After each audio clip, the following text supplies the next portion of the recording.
ठीक है। दूसरी चीज रो स्पेस, ठीक है। तीसरी चीज नल स्पेस, और चौथी चीज होती है लेफ्ट नल स्पेस, ठीक है। तो किसी भी मैट्रिक्स की ये 4 वेक्टर स्पेसेस होते हैं।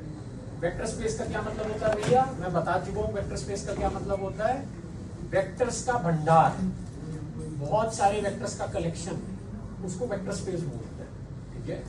कोई भी वेक्टर स्पेस बनता कैसे है, how you create a vector space, जिसको हम लीनियर अलजेब्रा में ऐसा नहीं बोलते, हम इसको कहते हैं how you span a vector space. आप किसी वेक्टर स्पेस को स्पैन कैसे करते हो, how you span a vector space. Span मतलब उसको क्रिएट करना है मेरे को, उसके सारे वेक्टर्स निकालने हैं मेरे को, पूरा भंडार निकालना है मेरे को वेक्टर्स का।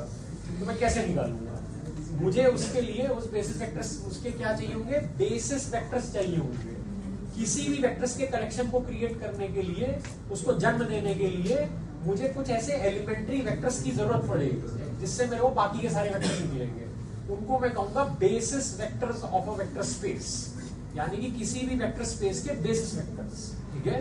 तो भी बेस वेक्टर्स में आऊंगा, बेस वेक्टर्स क्या होते हैं, ठीक है, but that is the concept, ठीक है। तो किसी भी मैट्रिक्स के आप ये 4 वेक्टर स्पेसेस निकाल सकते हो।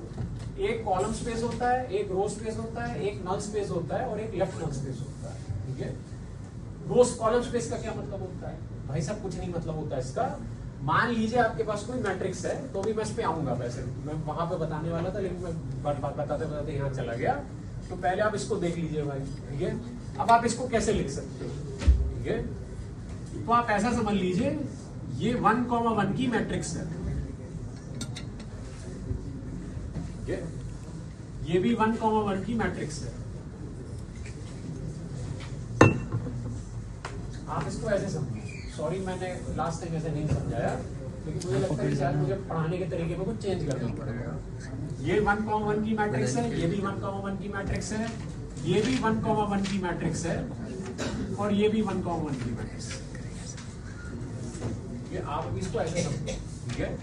तो ये 1, क्योंकि तभी दोनों बराबर, तभी दोनों साइडें बराबर होंगी ना भाई। अगर ये 1,1 की हुई, ये 1,1 की हुई, तो ये बराबर कैसे हो जाएगा, दोनों की शेप ही बराबर नहीं आएगी। ये भी 1,1 की मैट्रिक्स है, तो ये बराबर तो तभी हो सकती है जब उधर वाला भी 1,1 का हो। तो